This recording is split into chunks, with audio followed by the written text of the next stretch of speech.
Next on my list, The Suicide Squad. Yay! I have not seen who was it, David Ayer one? New, Suicide Squad without the James Gunn one that came out in the last, I think last summer it came out. I'm just so excited because I know this means you're like one step closer to seeing the new one. Yeah. So I wrote utterly delightful, a few spots drag ever so slightly, but otherwise wildly entertaining and genuinely funny. Sadly, if you've seen the advertising, you know exactly who survives, so the deaths, while fun, aren't a surprise.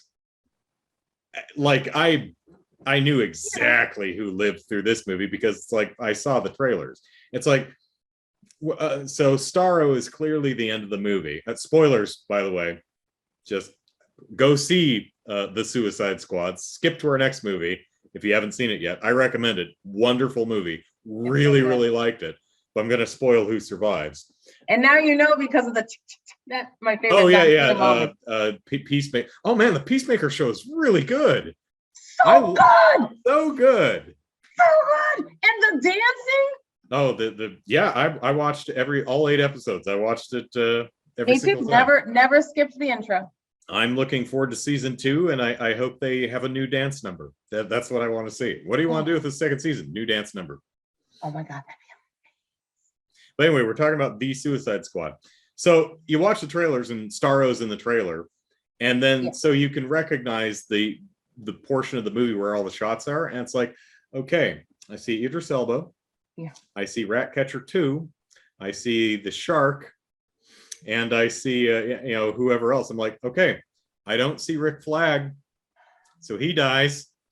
I don't see Peacemaker, so he's dead. Devastated. Like, let me tell you though, I was pretty sure he's gonna die. I don't believe that they really worked his character into a great guy and then killed him. Yeah. And I was like, but I like him now. Like what's amazing is you feel bad for both Rick Flag and Peacemaker. Yeah. Because that look, I wanted to hug John Cena and let him know it would be okay. That look on his face when he stabbed Flag in the heart. He was so horrified and upset by that. And he couldn't, and he was about to shoot Ratcatcher 2 also, and really did not want to. And so I have a feeling that he was originally, it's interesting, I'm not sure, he got shot in the throat, I think. It's like, was he originally meant to die and then they just added that he survived? Or sure. I would have to believe so, yes. Yeah. What is that scene in the office? And who was it? Was it Idris's character or was it Peacemaker who was like, "Where's Milton?"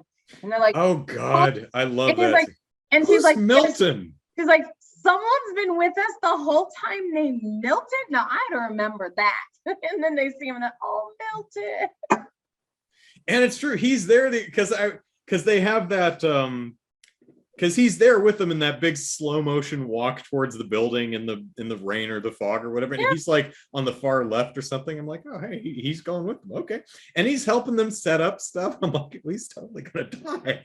Yeah. And yeah, he dies. Like, who's Milton? He said, are you Milton? No, I'm sure I would have seen a Milton. Yeah.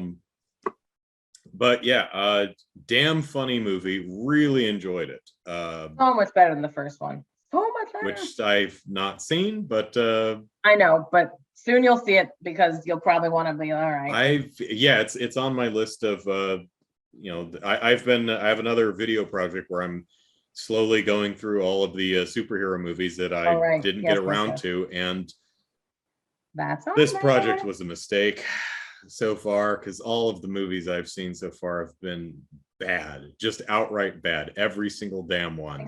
I can't wait to hear about them because I know that obviously in one of these you're going to start hitting them because you just started this year, right? Yeah, I've so far I have up on my YouTube channel as of this recording, I have 4 of them. I think the 2 Amazing Spider-Mans, Catwoman and Constantine. Right. I have already watched and shot my reactions to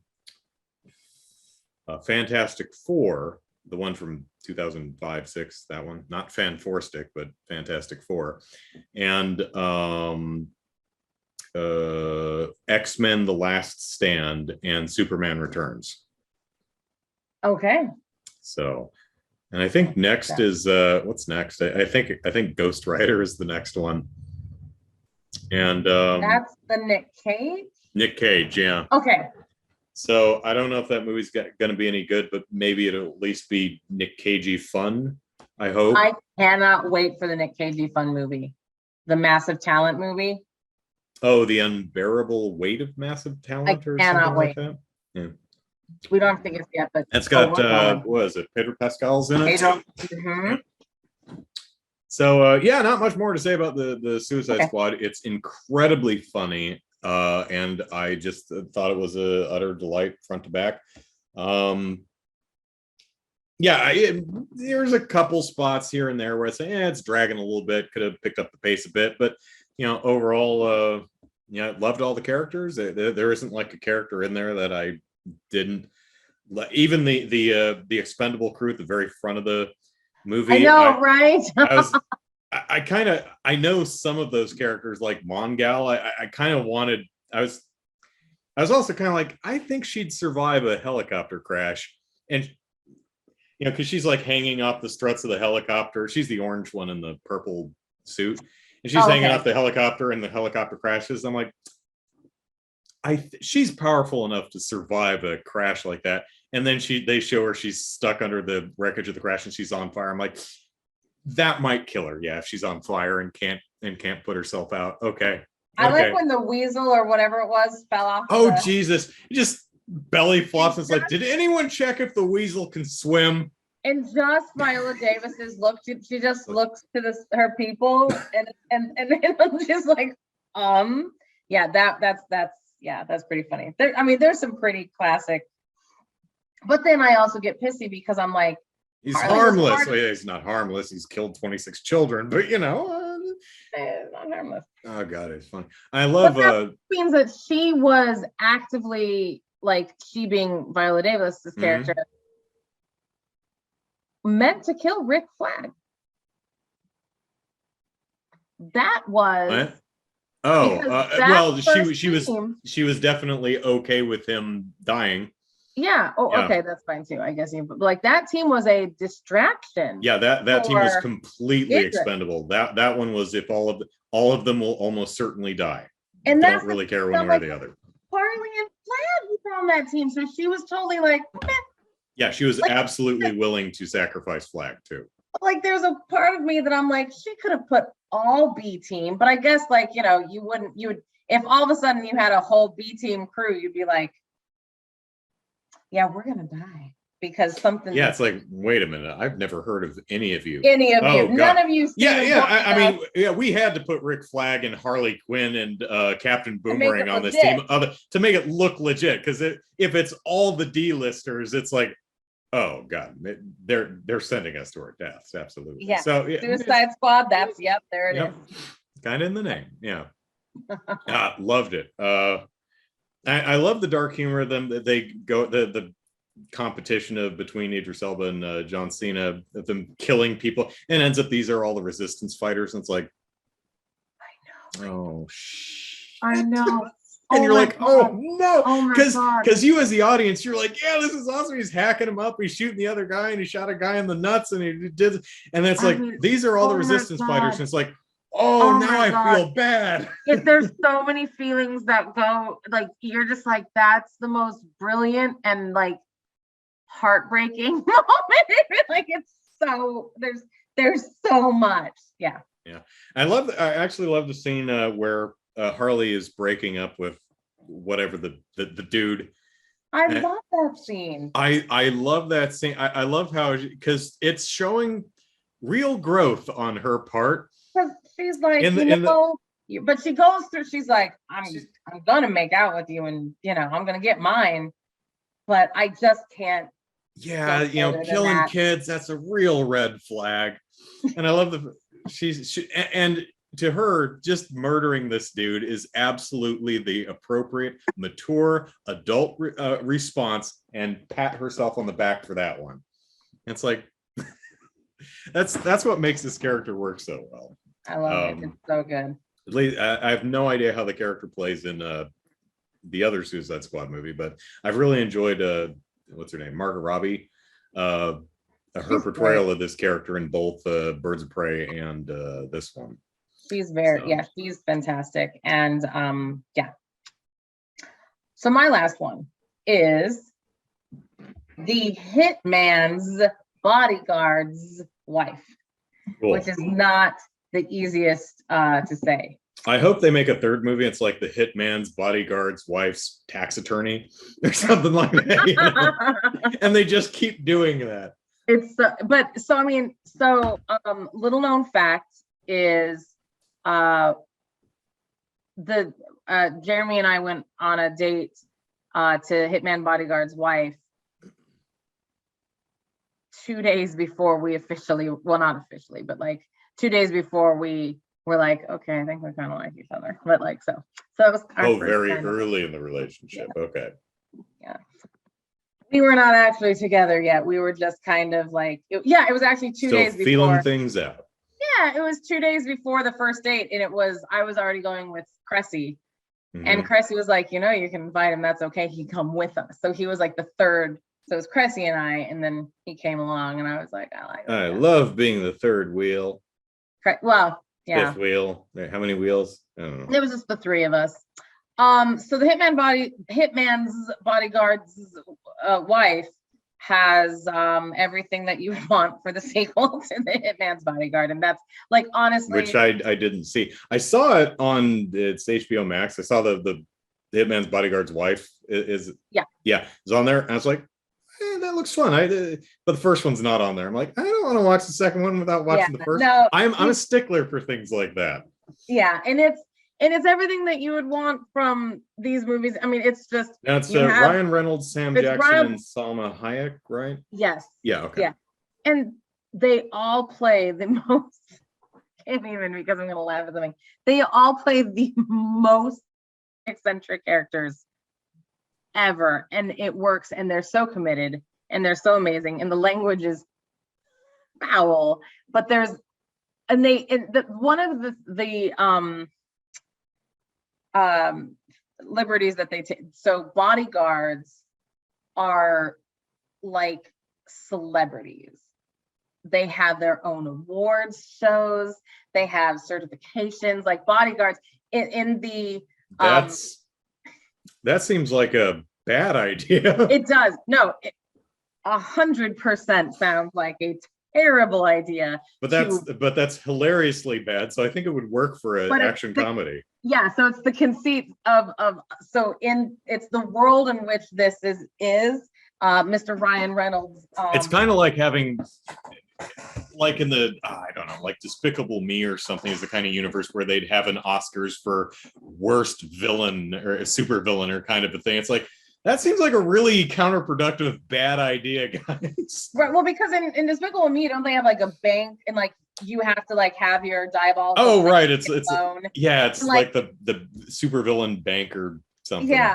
So yes. So the conceit is that there's super AAA ratings or whatever for these bodyguards. I don't know. You haven't really done anything evil. Yeah. Right. Yeah. So, and I yelled at a puppy. You monster. Eat this kitten. What is that? Eat this kitten. Are you bad? Are you really bad? Yeah, I do evil all the time. Eat this kitten. No, that's just wrong. That's just wrong. That's for anyone not getting. That's from the Tick animated series. Yes, not the Patrick Warburton one, the animated one. Or the newest. Isn't there one? I think it was on Amazon Prime. There's 2 seasons. Peter Serafinowicz, I think, is who was in it. It was really good. I wish they would have done more. It's genuinely really good. The new one, the Patrick Warburton one, I think was only like 6 episodes. It's it's cute. It's okay. It has some moments. Doesn't totally work as a show, but you know, it has some fun stuff in it. But the newer one that came out a few years ago, I think it's on Amazon Prime. I think it's Peter Serafinowicz is the Tick, and that one's just genuinely really good. So, yes. So this is all true. So, that's the world in which we live, and poor Mr. Ryan Reynolds has he failed at a mission, and thusly, like, his whole life was degraded. Was this between the whoop? Oh, okay, you're back. You froze for like 5 seconds there. Did he fail in the last movie, or did this happen between movies or something? No, this is who he is as a bodyguard. Like, it's why he. Oh, this is why he ended up protecting a hitman in the first place, is because he lost his bodyguard accreditation. He's not. Yeah, he lost his accreditation. Does Kevin Costner make a cameo in either of these movies as a bodyguard? Missed opportunity, but Morgan Freeman does. And Morgan Freeman, so in the second movie, the one that I just saw, Morgan Freeman has an action sequence, like an actual fist fighting scene. Sweet. And I'm like, you go, Morgan. I don't think I've seen him do anything even remotely actiony since like Robin Hood, Prince of Thieves, which was he didn't do first half of the 90s somewhere. Yeah, interesting. Which, hey, 6 degrees of Kevin Bacon, because you just had Kevin Costner. Also Kevin Costner, yeah. Yes. Because unlike some other Robin Hoods, I can speak with an English accent. Heartthrob. Carrie Elwes, Robin Hood, Men in Tights. Tights. So there's a scene. The night is young and there's really so no reason. It's so funny. It's the ciao, that one, and I can't do it justice because it's terrible. But like the goodbye scene, I don't. I'm not going to go through the plot of the movie or tell you much more, other than that it is just so good of like what you want. Is it a good movie? I mean, probably not. It depends on what standard. It's fun. You just don't care. There's really no caring. You're laughing the whole time. There's things that are happening. Salma Hayek's there.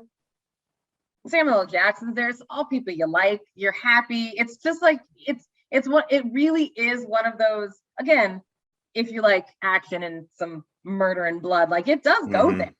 Yeah, we like that's an R-rated film, right? Yes. So it does go there, but it is one of those things that it's that quintessential movie experience of just like, I just feel good now. I'm happy. Things were good. It was popcorny and great. There's a moment that they think, they being Samuel L. Jackson and Salma Hayek, married couple in the movie. They think that they think that Ryan Reynolds is dead. And so they're trying to give him like this proper burial at sea. Like he's just floating there and like upside down in the water, and like they start like hitting him to try to make him sink. They're being so like, it's so funny. And then of course he wakes up and he's not dead. I mean, spoiler alert, Ryan Reynolds, the star of the show, doesn't die. But it's just, now this is when it's funny to linger on a shot, because you know what's happening. You as an audience member, you're like, he's not dead. And so you're waiting for it. And it brings you through that perfect timing of emotion of like, okay, they think he's dead. This is funny. Okay, they're hitting him. And it brings you to that, okay, wake up. Okay, how long is this going to go? And then it hits that, okay, now it went long as funny again. And it's now, it goes through that progression. It goes too long to, it's like, okay, this is stupid, move on. Then it keeps going, and it circles back around to funny again. It circles back around to funny, and it does it so. That's a tough one to pull off, but it's a tough one to pull off. So, but it does, and it's really, you can't help but just like,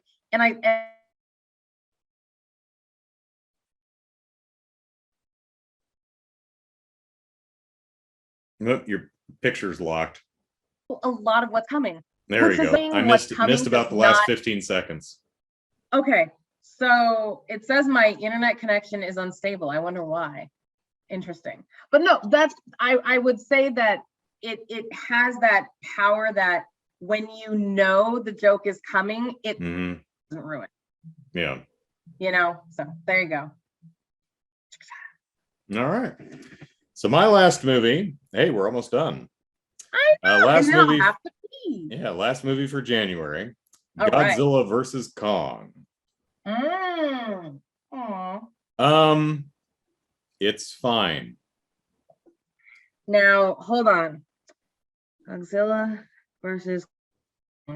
Is this the one that you and I have talked about where they're running at each other? No, that's not it. No, that's from Godzilla King of Monsters. That's the previous film. Got it. Where Ghidorah and Godzilla run at each other and throw fists, and then for the trailer it cuts, and then in the movie it cuts in the same place. So annoying. What year that was? Like I think last year. I think 2021. Okay, your turn. Please continue. So the monster fights and goofy sci-fi stuff is fun, but the film is absolutely jam-packed with completely uninteresting characters, most of whom don't even need to be there. Millie Bobby Brown's, I think I've got her name right. Her character returns from the first movie. Oh, okay. She should not have, because she has no business being in this movie. Not the actor, but that character has nothing to do. So she and the guy who plays Festus in Eternals, the guy who is married and has the kid and manipulates technology. I think it's Festus. Oh yeah. Yeah, he plays he and some other kid and Millie Bobby Brown are there, and they don't need to be. They are completely superfluous. That you could have cut that, and you could have cut all their scenes out of the movie and it would not matter. I mean, they're there, I guess, just as the Team Godzilla. To keep it in the same world, to really solidify this is a sequel. Well, I mean, you've got Godzilla, and Godzilla's attacking places and they don't know why. It's like, okay, Godzilla's bad guy again. And now we need to go get Kong because as soon as Kong, they built a Truman Show enclosure kind of thing. I've seen this movie. Okay. So they build, because the Truman Show type of thing. Because Skull Island apparently just they're like, you know what, a tropical storm hit and destroyed the island and killed everyone on it. Screw those people. Okay, that blows. So somehow they built a replica Truman Show-esque enclosure for Kong, and they keep Kong in there because if he was out, Godzilla would come kick his ass. Right, they're hiding him because don't they have like a whole weather system over it too? I don't think so, but whatever. Don't know what happened to any of the other giant monsters. I guess they're chilling somewhere. Don't really care though. But so you have like the mom and the daughter who are like the Jane Goodalls of the movie, who are, take care of Kong in his habitat. And then you have Millie Bobby Brown and her crew who are, pro King Godzilla. And again, filmmakers, when you have a movie about Godzilla, or you have a movie about King Kong, or you have a movie about King Kong and Godzilla, no one gives a shit about the humans. No one cares. We're here for the giant monsters.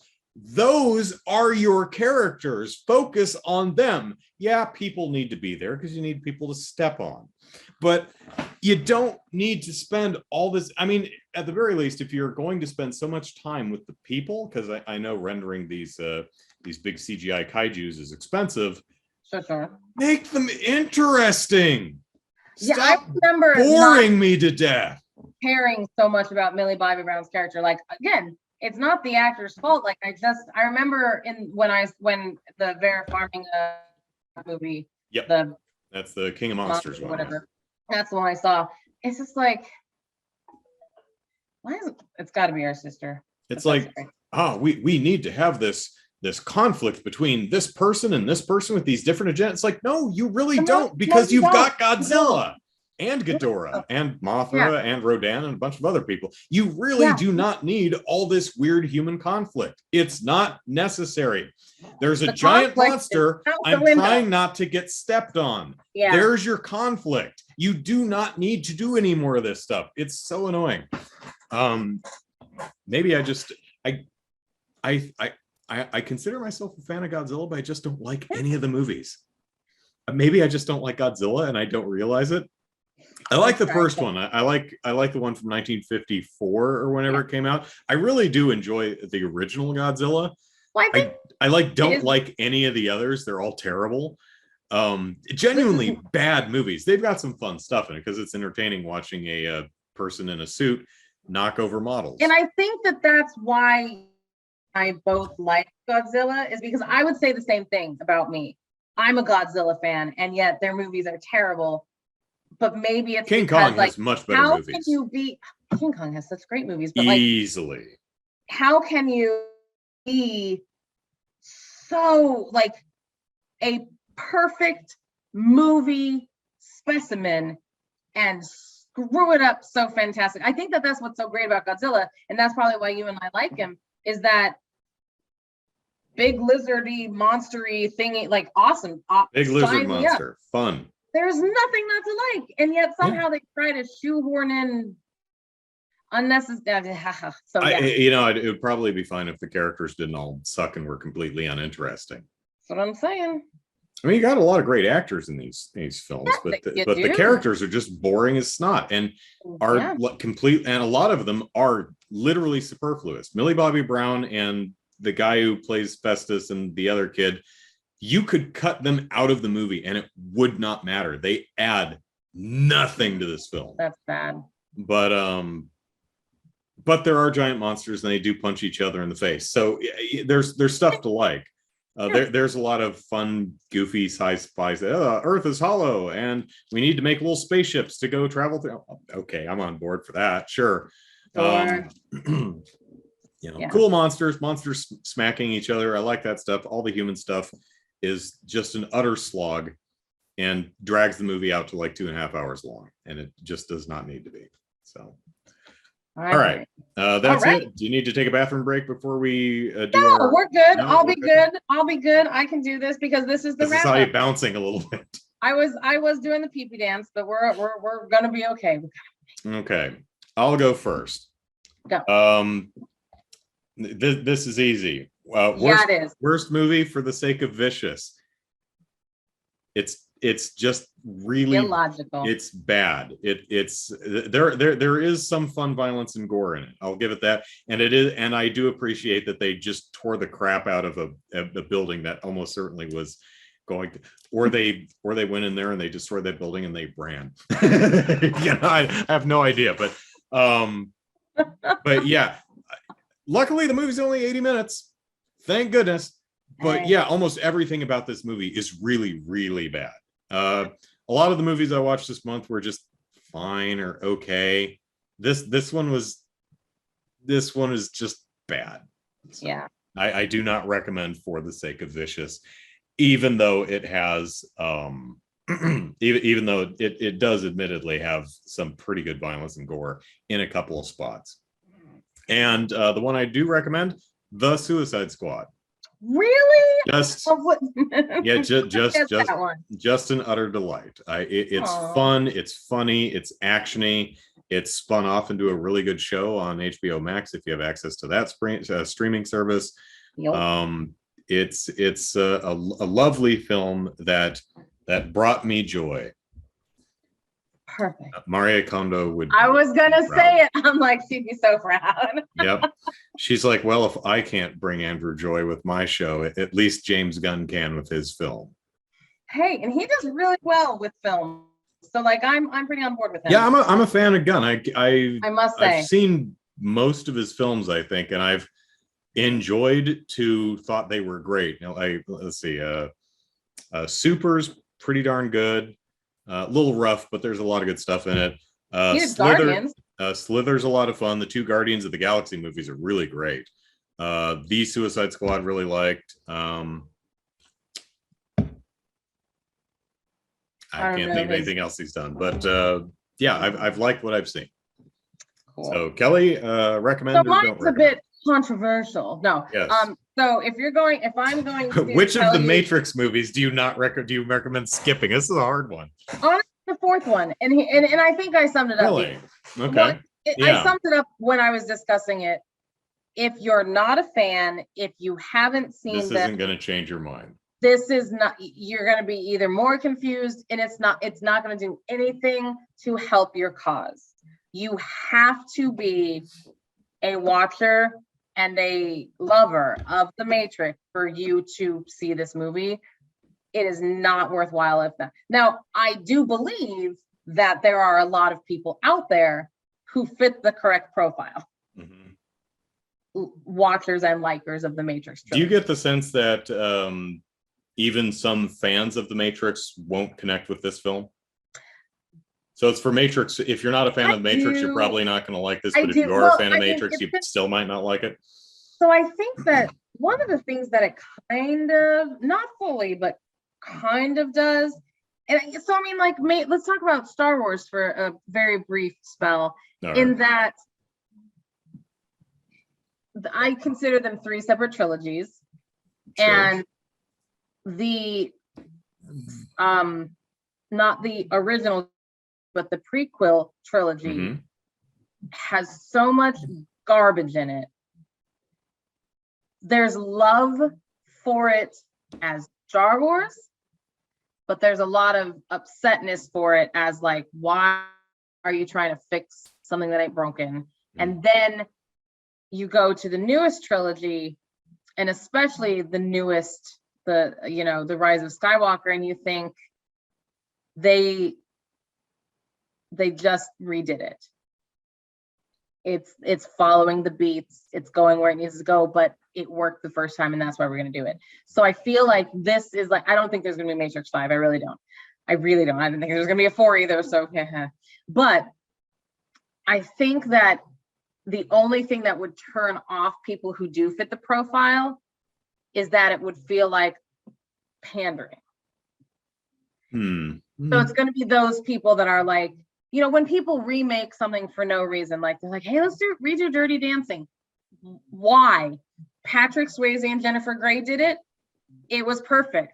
Feels like something the Merovingian would have something to say about. Yeah, and please don't redo Ferris Bueller either. Matthew Broderick is Ferris Bueller. There's no need to do it again. It's not like even, we should do Ferris Bueller, except do it so that the effects don't suck. No, it's just just really there's no need to redo it. So Star Wars, sure, you get Ghost. Yeah, so I can understand it. There's a lot of effects and stuff that you could redo and make better, I guess. But so that's kind of how I look at it, is that if you are a fan, you will like it.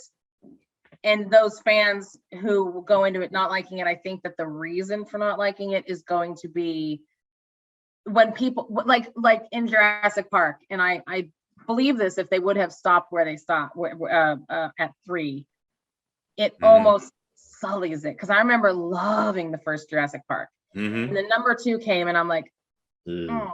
And then number 3 came and I'm like, it almost makes it, I'm like, it sullies the name of the original. It makes it bad. So I could semi see someone reacting that way. I didn't, but I could. The Jurassic Park movies are, but they got better. The first one, I actually kind of liked a lot of what they did in Fallen Kingdom, the most recent one. Yeah, that's like what Chris Pratt. There was a lot of what that I liked in that. I didn't care for Jurassic World too much. There's some good stuff in it, but they've got dinosaurs in them. They're fine. Right. It's like the Godzilla movies. Is Godzilla in it? Okay. Right. Jurassic Park. Are there dinosaurs? There are. Do they menace people? They do. I'm in. Yeah. Where do I sign? Yeah. So what I would, and so inversely, what I would recommend is obviously the Matrix one, because like I said, when I was reviewing it, if you're a younger viewer, Andrews, and you're like, oh, I'm only 25 years old. Go back and watch it. It's just it's perfect. And I the don't original Matrix. yeah, just the first one. You can stop there. Like just it is its own. It's complete. It is complete. Yeah. So. Yeah, you can watch the first Matrix movie and not watch any of the others and be fine. But if you watch Matrix 2, you're gonna have to see Matrix 3. And if you've seen Matrix 3, you may as well watch the fourth one now. Exactly. So yeah. All right. So either one and done, or you have a long weekend. There you go. All right. So them be our January films. We did it, and I'll try and have these out sometime this month. If you so, and then now we just need to record our February and March movies. And by the time we do that, it'll probably be May, and we'll have to do our April ones too. Yeah, right. Yep. All right. We have porcelain thrones with our names on them. So until next time, I'm Andrew. I'm Keleigh. All right. Have a lovely time at the movies. Take care, everyone. Bye-bye.